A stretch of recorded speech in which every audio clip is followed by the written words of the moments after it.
me when I say this, because I'm only going to say it once. Don't stop filming.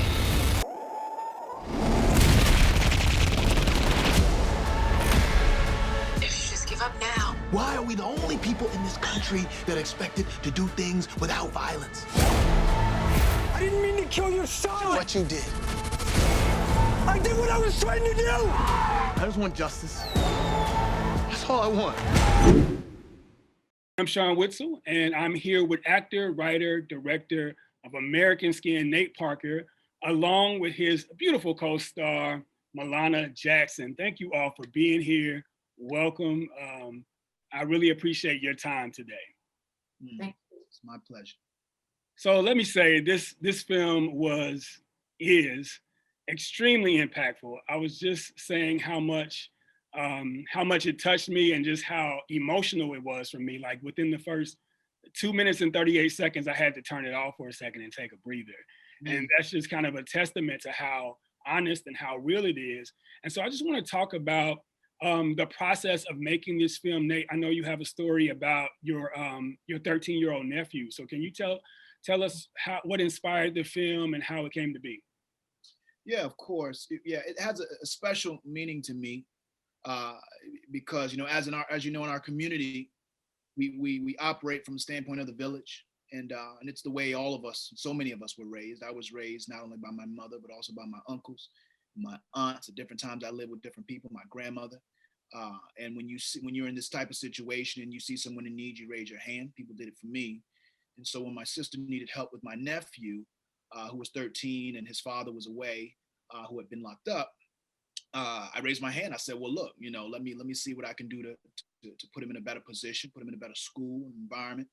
And so I brought him to be with me here in California and put him in a great school. And, on one hand, it occurred to me right away, like, okay, great. He's going to be in a position to achieve so many of the things that are on his heart, so many things that are on my heart for him. But the one thing that didn't strike me until later was that with him being at one of the top schools and in this environment that had all these opportunities, he would have to ride his bike through an affluent neighborhood to go to a school with people that didn't really look like him. And it was, we were August 2014, we were watching television together and we saw our brother Michael Brown face down and bloating in the street after having been murdered. And he turned to me and said, Uncle Nate, what do I do if I get pulled over on my bike? And you would think that being involved with social justice and making films like this, you'd have an answer for him right away, And I said, well, just call me. You call me, I'll be there in an instant to make sure that I can help. And then I was like, wait, don't call me, don't reach for your phone. And I was like, okay, just slow the bike down, put your feet down, slowly raise your hands, make sure you make eye contact with the officer, no sudden moves, make sure you can see your baby face and your humanity. And I realized I was traumatizing him. And I felt shame and embarrassment because I realized I didn't have an answer for him, because the reality of us walking out into the street and it being a dice roll every day was something that I had not vocalized to him yet and hadn't really thought about in the same way because I didn't have a son. And so really that's when I had the idea to write something, and he was 13 at the time, 14, and wrote this project over the next few years. And he's since gone to USC, a life that even every day, even as we speak, I hope he's safe. But because we're in America, United States of America, I'm not sure he's safe. But that all precipitated into this project, which we shot in 2019 before George Floyd. So that was the seed for me. And it's been a journey from then all the way up until, now, actually writing the film, shooting the film, recruiting the remarkable talents of individuals such as Milauna to stand by my side and bring it to fruition. Nice. So I understand that the writing of this project, it took different stages. It started out as a short story. Is that what it was? And then it was like a think piece. Okay. And then it's like a short story because it's actually, I've never talked about this, and I would love for you to speak to this, Milauna, and I don't want to hijack your interview. I think what she has to say would be interesting. I haven't, but even when people recognize that we are marginalized globally, really specifically in this country. But within the arts, there's something else that happens when you think to yourself, I want to tell a story that will pull us forward closer to liberation as a people, that will speak the type of truths and elevate the voices that need to be heard in such a way that all those hearing those voices will feel compelled to do something differently. Once you start writing, instantly you start hearing the voices of who's going to pay for it. People don't really care about our stories. And the ones that do don't often have the money to bring. And even if we do, we can get people to do and get, who's going to put it out? It's like all of these things kind of crush the idea before it can even grow into anything. And as a Black woman, Milauna, you know, who is a creator, who is a phenomenally talented in so many different ways, I can imagine those, you think about those things as well. Those are things that you have to overcome as well. Absolutely. That's I've been in this business a very long time. As you stated, we met in 2008, and the role that I played in that film and that project was of a mother and a wife who lost her husband in her own hometown after having served. So there's very similar construct in the majority of the stories that are told in this way. There's the mother and there's the father, and you know, either they're together, they're not together. But the reality is they experience some kind of trauma and they have to work through this. The beautiful thing, and I will say being a part of this project particularly, is because Nate gave me an opportunity, which is very rare with some filmmakers. I've only had the experience one other time. In film, I'll say TV is quite different. You have writers, they like their words read from the script. But with TV, it's a little bit of liberty to explore the character, to discuss it. And Nate was like, I want you to be a part of it. What are your thoughts? And I felt like I could contribute something more than just showing up to the set and doing what he said. There is freedom in that, because now I feel like I'm contributing in a way where my gifts, the talents that you appreciate, we can actually explore that. I could actually contribute in a real way so that it feels like this is a team effort to project a message that is necessary for us now. And again, this was pre-George Floyd. I actually marched on the 1-year anniversary for Mike Brown in Ferguson. It was this moment of serendipity. My path that I was on walking through the city literally met up with Omari Hardrick, who I had known and met prior to Nate. So it just seems like, you know, the universe, God is responding to us in this way to encourage us to keep going in this direction because it's necessary, particularly in this business. We forget that. We love the art and the craft, the process so much that we forget the responsibility that we have as humans, not just as artists, but as human beings, because there are people who are marginalized in a way that do not get a microphone. They don't get a movement behind them. The system that is there to protect them simply says, you don't matter. This scenario isn't important enough. So we're going to find our police officers to be justifiable in this homicide, in spite of the fact that this is a 12-year-old, 13-year-old, a woman naked in her house, you know, asleep in the bed. Like, there are circumstances that as a woman, I can't ignore. I don't care how much success, how much money, and how much power we have, all of this, and we don't utilize it to benefit other people. It's in vain and it's ego-driven. And that can't be a reflection of who we are as people, but also as Americans, lastly, as Black Americans. Yeah, very well said. I have a question for you, Milauna. Tell me about when Nate brought this script to you. What were your initial reactions? And I also would like to know, you mentioned the role you played when you all worked together in 2008, Blood Done Signed My Name, and where you lost your husband, right? So how was your approach different playing a woman who lost her son as opposed to playing a woman who lost her husband, or was there any type of difference? Oh, absolutely, it's the difference. I'm a single woman who has a dream to be a mother and a wife. And so I've played other moms before, I've played other wives before. This particular film, Blood Inside My Name, was a period piece. It was also told from a different narrative. It was based on a true story. And, you know, no one knew much about these people, so we had to fill in the blanks. Mm-hmm. What I did experience between that time and working on this film was I met women who had actually lost their kids, very famous women who had lost their children from the hands of men, grown men. Okay, I just have to remind people of that. These are grown adult males who took the lives of these children. One particular was Mamie Till Mobley.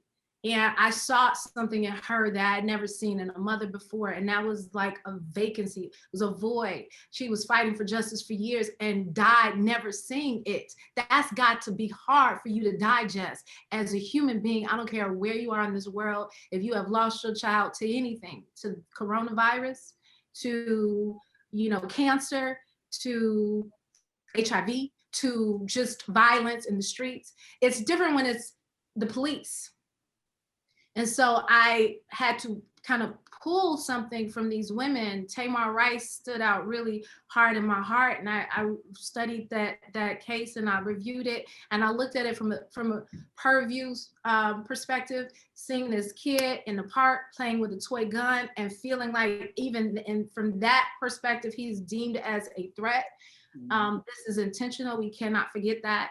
But I also got to know on a personal level, a woman, her name is Tracy Lee. She lost her son by the hands of the Inglewood Police Department in California. And she adopted me, and just over the years, seeing the turmoil that it took on her life. It's like there's no words that could ever replace or repair or satiate the pain, the suffering that a mother experiences losing their child, having carried the child for 9 months, you know, knowing that I want to be a mother, I am going to be a mother.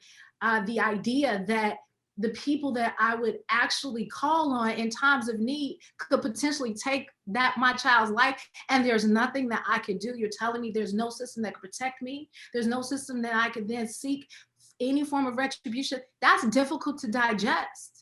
So I had to approach this from a different standpoint. The reality is that women and mothers are oftentimes used as pawns to placate our community. And that is a harsh reality to accept, to keep as much violence down as possible. You know, there's a line in the movie that if I don't, as the mother, get riled up and get offended publicly, then why should anyone else? You got to think about that psychologically. There has to be a method behind that with an intention. Mm-hmm. Mm-hmm. So that was really my approach.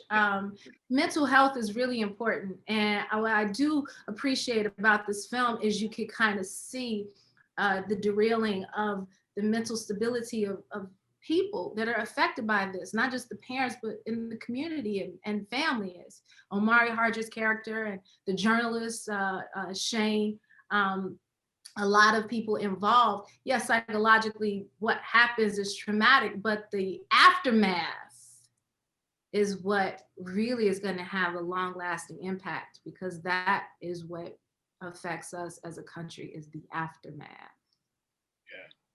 Yeah, thank you for that. Nate, question for you. So one thing that stood out to me, one thing I kept thinking was, while watching this film, the 2 times that I've seen it, perspective and point of view. And one thing that you do is you show so many different points of views. Even like if we're looking at the camera aspect of it. So you have like cell phone camera footage, there's like security, there's dashboard, and then you have the documentary style. And then on top of that, there is the perspective of all the people. I don't want to give away a scene, but there's those multiple perspectives, and sometimes from people that we wouldn't even be heard in that situation. Why was it important for you to do that from the technical side of things, but also in the story? Well, I think, there are a number of answers. I'll start here. I think in the absence of perspective, personal perspective, we are just kind of left with this idea that things are the way they are. That's it, just the way it is. Because we don't get to talk to a human, right? Law officer kills one of our babies, he goes away, and we wait 2 weeks for him to come and read us a piece of paper. And then they tell us there's nothing you can do. And we're forced to just move on. We don't know how the cop felt. We don't know what he was thinking. None of those things, right? Same thing with the returning citizens we use there, right? All we hear about is people in prison, 13th Amendment, they get out, bad people, maybe. Maybe did they do it, did they didn't, did they not, are they bad? We don't hear from, no one's sitting returning citizens down and talking to them within the context of reestablishing humanity. No one's having those conversations. So for me, I felt it important to take a conversation that we have in our community all the time, to take a conversation that I'm sure outside of our earshot, those conversations are having, and force everyone into a situation where there had to be engagement, right? I tell my kids, I tell my 5-year-old, I tell specifically one, I say, baby, there are two types of people in the world: those who listen and those who are waiting to speak. We rarely find ourselves in situations where everyone is being forced to listen. I've created a hostage situation so everyone can have context. Because what that does, in my opinion, my design, is reminds us that there's something systemic is happening. This is an infrastructure that we're fighting. We're not fighting one bad apple. We're not fighting one cop. We're fighting a system of policing that is doing exactly what it's designed to do, what it was designed to do when the police force started, when they were patty rollers, patrollers, and they were patrolling the plantation. Yeah. Now they patrol the block. Mm-hmm. And in the absence of context, we'll just say, get that person that pulled the trigger and kill him.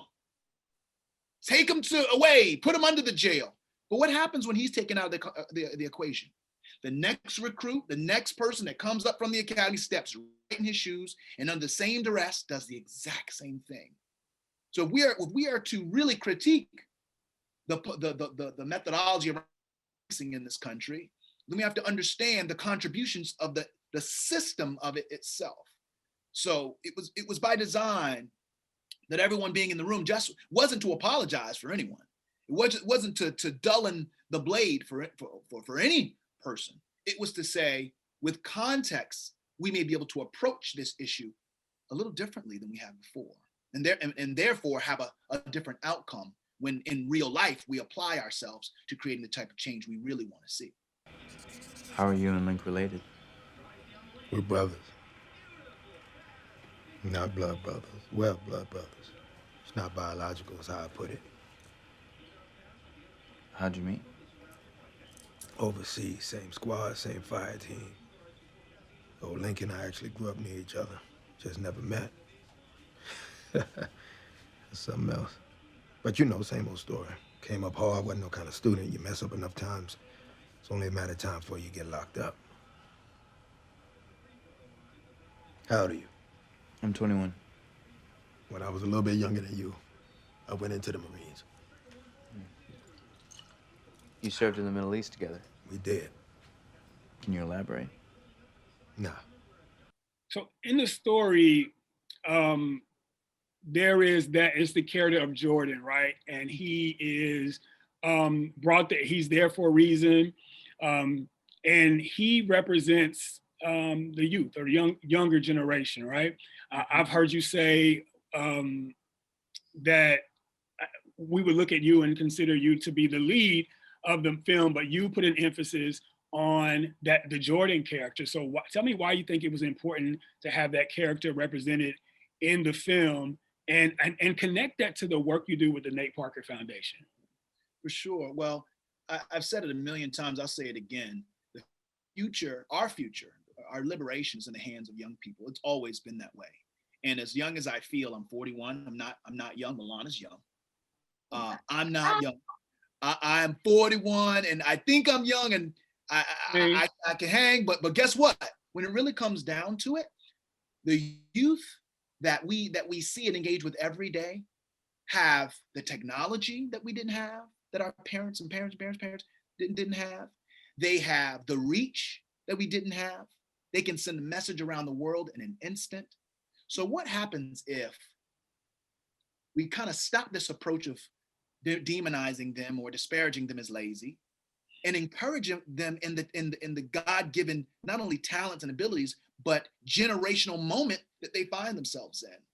I could tell you, I could give you American Skin without the reporters, right? And it would have been important. But the fact that the protagonist is the one that follows a grieving father and then is charged with the responsibility of driving the story, not only through the story, but to the people outside of the story, in my opinion, that's the hero.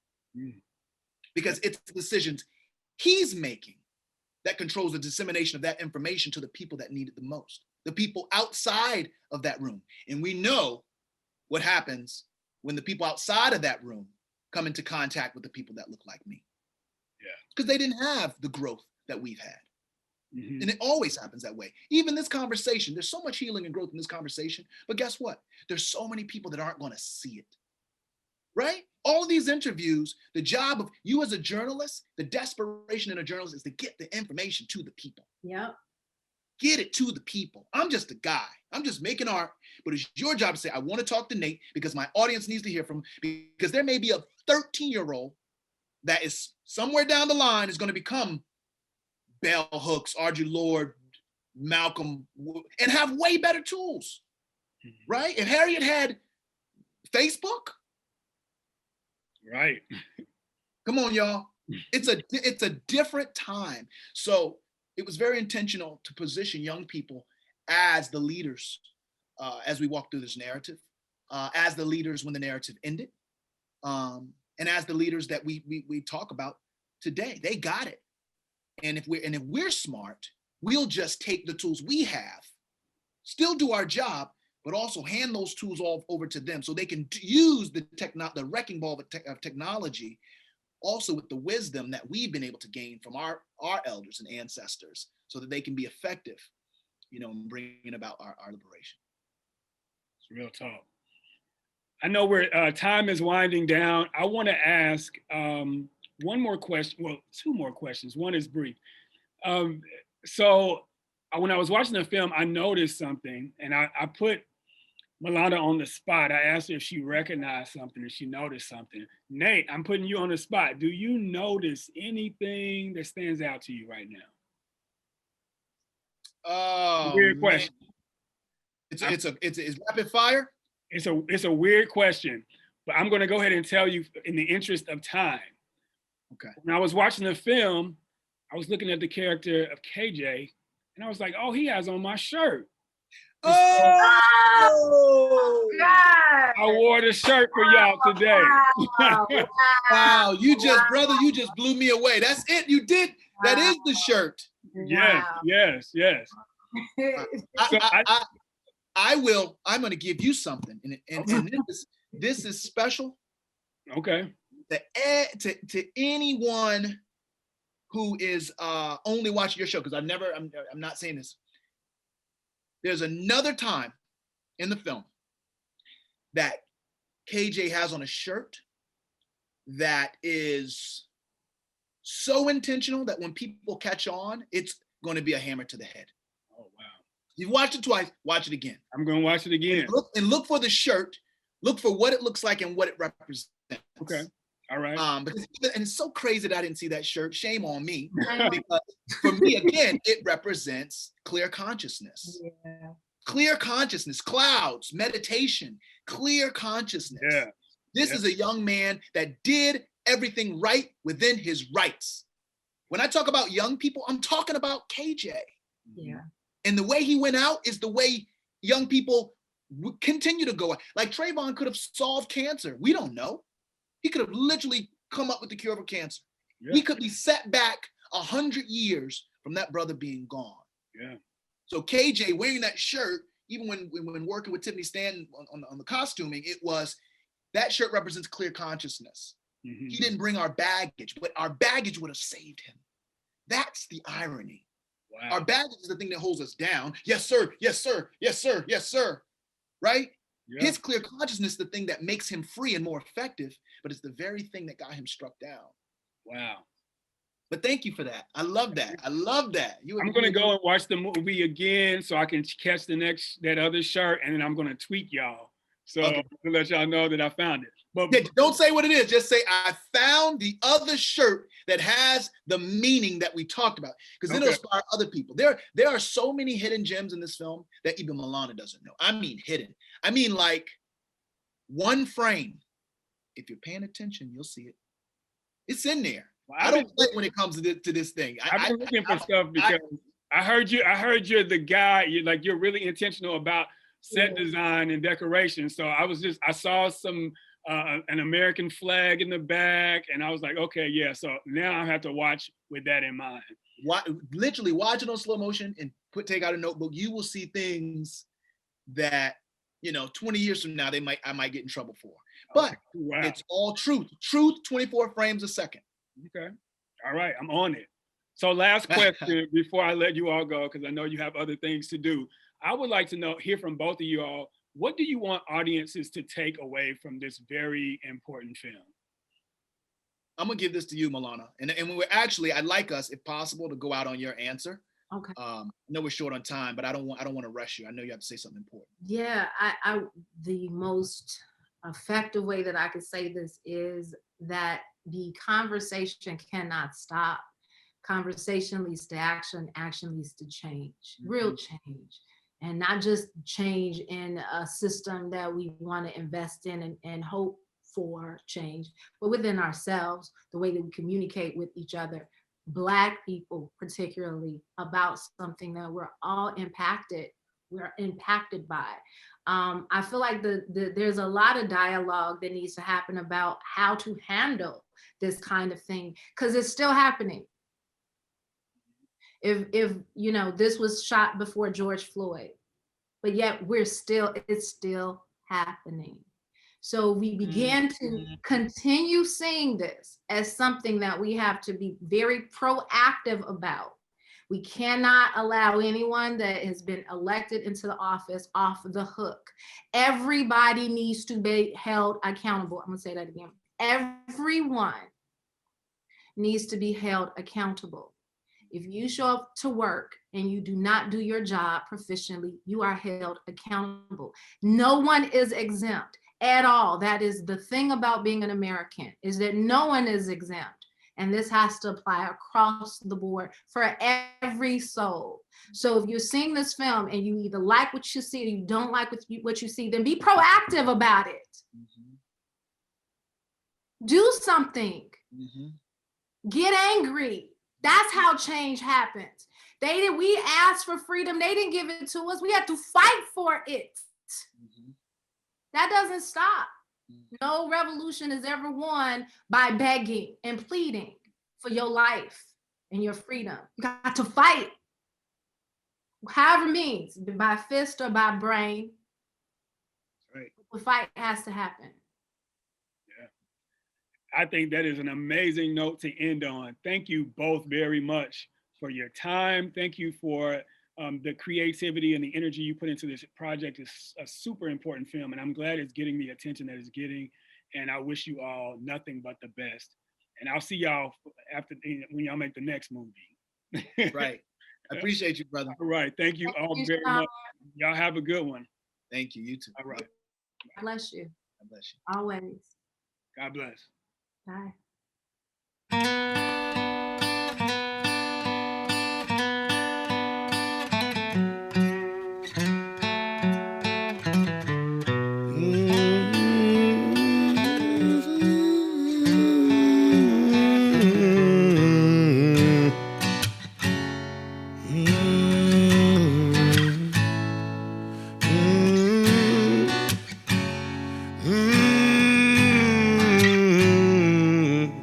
That's America, the beautiful, beautiful America.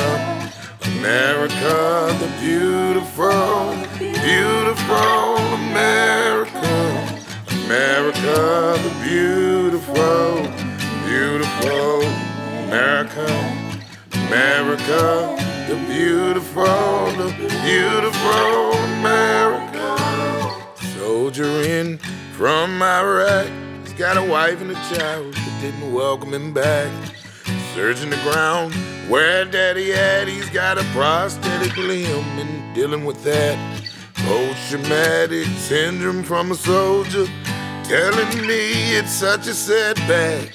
Prayers with the pastor in repetition now allows him to interact. That's America, the beautiful, beautiful America.